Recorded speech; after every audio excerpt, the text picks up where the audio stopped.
ዛሬ ሃኒ ሌመን ሶዳ የተሰኘውን የጃፓኖች ሮማንቲክ ፊልም እንቃኛለን። ምስኪንና አይናፋር በመሆኗ በትምህርት ቤት ውስጥ ምንም ጓደኛ ያልነበራት አኪራ ብዙዎች የሚንቋትና የሚያገሏት ተማሪ ናት። በዙሪያዋ ያሉ ተማሪዎችም ይጨቁኗትና ሙድ ይዙባት ነበር። አንድ ቀን ከትምህርት ቤት መልስ የዓመቱ ትምህርት አልቆ ወደ ሃይስኩል የምትገባበት ጊዜ በመድረሱ ቀጣይ የምትገባበት ትምህርት ቤት ግራ ይገባታል። ቀጥላም መንገድ ላይ ወክ እያደረገች ማሰብ ትጀምራለች።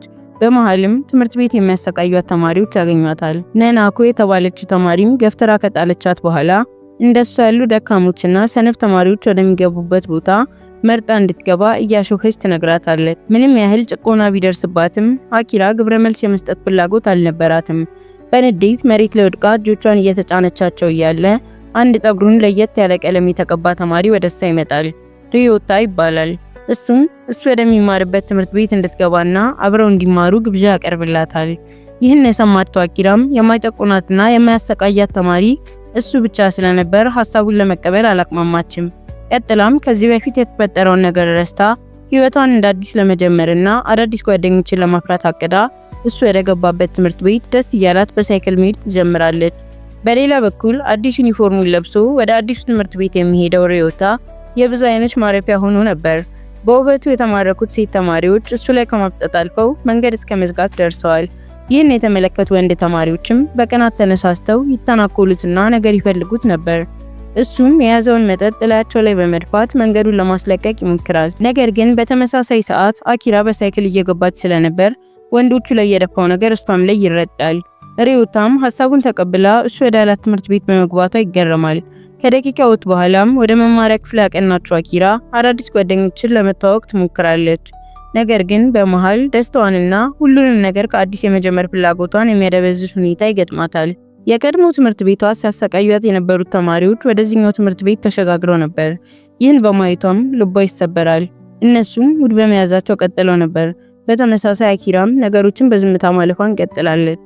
በዚህ መልኩ ጫማዎቿን የቆሻሻ መጣያ ባስኬት ውስጥ እየጣሉና ባገኟት ቁጥር ልክ እንደ ልማዳቸው ሙድ መያዛቸውን እንደቀጠሉ ቀናቶች ተቆጠሩ። እሷም በዝምታዋ ጸንታ ቀጥላለች።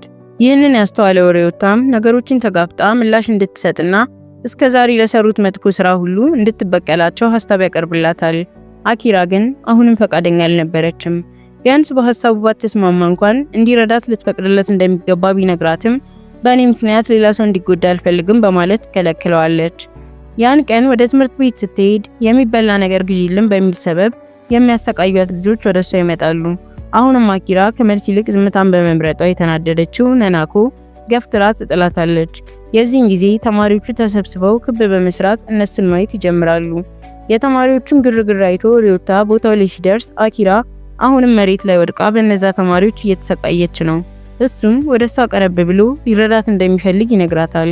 እስከዛሬ በእንቢቷ የጸናችው አኪራ አሁን ግን እንዲረዳት ትፈቅድለታለች። እሱም ከመሬቱ ላይ በመነሳት ከዚህ በኋላ ማናቸውም ቢሆኑ እንዳይሰርባትና ምንም መጥፎ ነገር እንዳይናገሯት የተሰበሰቡትን ተማሪዎች በሙሉ አስጠንቅቆ ግርግሩን ይበትነዋል። ከዛ ቀን ጀምሮ በፊት ሙድ የሚይዙባትና የሚያሰቃዩት ተማሪዎች በሙሉ ከድርጊታቸው መቆጠብ ጀመሩ።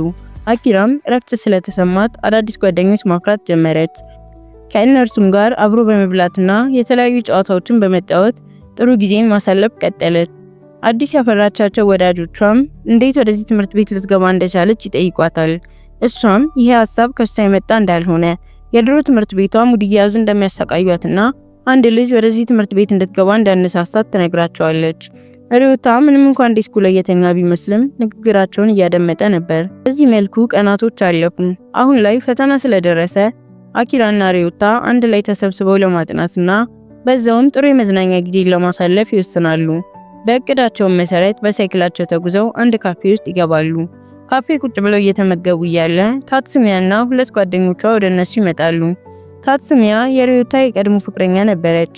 ይቺ ሴት ምንም እንኳን የፍቅር ግንኙነት ውስጥ ባይሆኑ ለሱ ያላት የፍቅር ስሜት አልጠፋም ነበር። ይህን ያስተዋለችው ጓደኛዋም በመካከላቸው የሆነ ነገር እንደተፈጠረ በመገመቷና እሱን ከሌላ ሴት ጋር በማየቷ ሙድ ለመያዝ ትሞክራለች። በዚህ ነገር የተናደደችው ታትሱሚያም በጓደኛዋ ላይ የያዘችውን መጠጥ ትደፋባትና ሶስቱም ካፌውን ለቀው ይወጣሉ።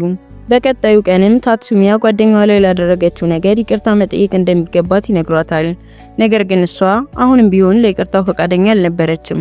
ነገሩን በሰላም ከመፍታት ይልቅ ወደ ጸብ እያመራችው ነበር። ከርቀት ሆና ይህን በማስተዋል ላይ የነበረችው አኪራም በቀጥታ ወደ እነሱ በመሄድ ከታትሱሚያ ጋር በመቆም ድጋፏን ታሳያለች። በዚህ ጊዜ ሪዮታም ወደ እነሱ መጥቶ የተፈጠረውን ነገር ለማረጋገጥ ይሞክራል። ይህን ጊዜ አኪራ ሪዮታ ከታትሱሚያ ጋር በነበራቸው ቅርበት አሁን ድረስ እንደሚጠነቅላት ታስባለች። ከዛ ቀን ጀምሮ ሁለቱ ሴቶች አኪራና ታትሱሚያ ጓደኝነት እየፈጠሩ ይመጣሉ። በቀጣዩ ቀንም መናፈሻ ውስጥ ተቀምጠው ስላለፈ ታሪካቸው ማውራት ይጀምራሉ። በዚህ ጊዜ ታትሱሚያ ከሪዮታ ጋር ስለነበራቸው የፍቅር ግንኙነት ለአኪራ ትነግራታለች። በዚህ ብቻም አላበቃችም። አኪራ በፊት ይደርስባት ከነበረው ጥቃት ሲከላከልላት በመቆሙና ከሷ ጋር መቀራረብ በመጀመራቸው እያሰበላት በመምጣቱ የፍቅር ግንኙነታቸው መቋረጡን ትነግራታለች። አኪራም ይህን በምትሰማበት ጊዜ አሳማኝ መስሎ ስላልታያት ምናልባትም ሁለቱም ጋር የፍቅር ስሜት ሊኖር ይችላል ብላ ትገምታለች። ከዛ ቀን በኋላም ያለምንም ምክንያት ምንም ሳትለው ከሪዮታ መራቅ ጀመረች። በነገሩ ግራ የተጋባው ሪዮታም ከሱ የመራቋን መንስኤ ለማጣራት ይሞክራል። ነገር ግን ምክንያቱን ፈልጎ ማግኘት ስላልቻለ ወደ አኪራ ሄዶ እጆቿን በመያዝ ምክንያቷን ይጠይቃታል። እሷም ምክንያቷን ለማስረዳት ስትሞክር እንባ ይቀድማት ጀመር። ሪዮታም እንባዋን በእጆቹ ይጠርግላታል። በእንባ የታጀበችው አኪራም ለሱ ያላትን የፍቅር ስሜትና ሁሉንም ነገር እያለቀሰች በዝርዝር ታስረዳዋለች። ሪዮታ ብቻውን ስለሚኖር ራሱን ለመደጎም በትርፍ ጊዜው ባር ውስጥ በመጠጥ ቀጂነት ይሰራ ነበር። ታዲያ በጊዜ ሂደት ቀን ቀን ትምህርት እየዋለ ማታ ማታ በስራ ስለሚያሳልፍ ሰውነቱ እየደከመና እየዛለ በመምጣቱ ከትምህርት ገበታው ይስተጓጎላል። ስለዚህ ነገር ምንም የማታውቀው አኪራ በሪዮታ መጥፋት ስለተጨነቀች የቤቱን አድራሻ በማጣራት ከትምህርት ቤት መልስ በቀጥታ ወደ መኖሪያው ታቀናለች። ሪዮታ ግን በጣም ስለታመመ በቅጡ ለመንቀሳቀስና በር ለመክፈት እንኳን እየከበደው ነበር። ይህን ያየችው አኪራም በተቻላት አቅም ከሷ አጠገብ መሆንና ምግብ በመስራት እንዲሁም በሌሎች ነገሮች መንከባከብን የዕለት ተዕለት ስራዋና ኃላፊነቷ ታደርገዋለች። በውበቱ ዝነኛ የሆነው ሪዮታም ከተወሰኑ ጊዜያት በኋላ አገግሞ ወደ ትምህርት ቤት ገበታው ይመለሳል። እንደገባም ሴት ተማሪዎች በድጋሚ ከበውት በማየቷ አኪራ የቅናት ስሜት ያድርባታል።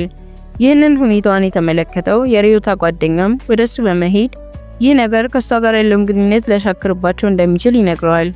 ሪዮታም የጓደኛውን ምክር ተቀብሎ የአኪራን የመማሪያ ደብተር በመውሰድ ለሷ ያለውን ስሜት በሙሉ ከሌሎች ሴቶች በተለየ እንደሚጠነቅላት በዝርዝር ይጽፍላታል። እሷም በምላሹ ለሁለተኛ ጊዜ ፍቅሯን በግልጽ ትነግረዋለች። ከዛ ቀን ጀምሮ እጅ ለእጅ ተያይዘው ወደ ትምህርት ቤት በመሄድ በይፋ የፍቅር ግንኙነታቸውን አወጁ። ቀናቶች በተቆጠሩ ቁጥር የፍቅር ግንኙነታቸው ይበልጥ እየጠነከረ ሄደ። አብሮ መውጣት፣ አብሮ መግባት፣ አንድ ላይ መመገብ፣ በጋራ ማጥናትና አብሮ ጊዜ ማሳለፍ የየዕለት ተግባራቸው ሆነ። ታዲያ አንድ ቀን አኪራ ሪዮታን ስለ ቤተሰቦቹ እንዲነግራት ትጠይቀዋለች። ምንም እንኳን ለሷ ያለው ፍቅር ጥልቅ ቢሆንም ለጥያቄዋ ደፍሮ መልስ መስጠት አልቻለም። በጠየቀችው ጥያቄም ሙሉ ቀን ተረብሾ አለ። በሁኔታው ግራ የተጋባችው አኪራም በትርፍ ሰዓቱ የሚሰራበትን የሥራ ቦታ አድራሻ ታጣራና ወደዛው ታቀናለች። አኪራ ወደ ባሩ ስትገባ ከሪዮታ ጋር አይን ለአይን ይፋጠጡና እጇን እየጎተተ ይዛት በመውጣት ይሄ ህይወት ለሷ እንደማይገባና ቦታው ለሷ እንደማይመጥናት ስላሰበ እስከዛሬ ድረስ እንደደበቃት ይነግራታል። እሷ ግን ከምትሰማው ነገር ይልቅ ፍቅረኛው በመሆኗ ምንም ነገር ሊደብቃት እንደማይገባ ትነግረዋለች። በቀጣዩ ቀንም ሪዮታ በማይመለከታት ጉዳዮች እየገባች ስለነበርና በደረቅነቷ ተናዶባት ስለነበር ምንም ሳይነግራት እሱም ትቷት ይሄዳል። ይህን ተከትሎም በነጋታው በነበረው የክሪስማስ ፕሮግራም ላይ ብቻዋን ለመገኘት ትገደዳለች። ምንም እንኳን አሁን ላይ አብራት ባይሆንም እስከዛሬ የተነሷቸውን ፎቶዎች በማህበራዊ ሚዲያ ላይ ፖስት ታደርጋቸዋለች። ሪዮታም እነዚህን የተፖስተቱ ፎቶዎች በማየቱ በትዝታ ወደ ኋላ ይሄዳል። በዚህ መሃልም ከሷ ውጭ ማንም እንደሌለው በመረዳት በድጋሚ ሊያገኛት ይወስናል። በፍጥነትም ወደ ክብረ በዓሉ ያቀናል። ነገር ግን አኪራ ከክብረ በዓሉ በቶሎ ስለወጣች የቀሩትን ጓደኞቿን ብቻ ነበር ማግኘት የቻለው። እሷን ለመፈለግ መምጣቱን ያስተዋሉት ጓደኞቿም ለመጀመሪያ ጊዜ የተገናኙበት ቦታ እየጠበቀችው እንደሆነ ይነግሩታል። እሱም ሳይክሉን እየነዳ በፍጥነት ወዳለችበት ቦታ ይሄዳል። ሄዶም ያገኛትና በ3 ዓመቱ እናቱ እንዳረፈችና አባቱን ቢሆን የሃይስኩል ትምህርቱን እንኳን ሳይጨርስ ጥሎት እንደጠፋ እያለቀሰ ይነግራታል። በብቸኝነቱ ያዘነችው አኪራም አቅፋ እያባበለች መቼም ቢሆን ትተው እንደማትሄድ ቃል ስትገባለት አሳይቷን ፊልሙ ያልቃል።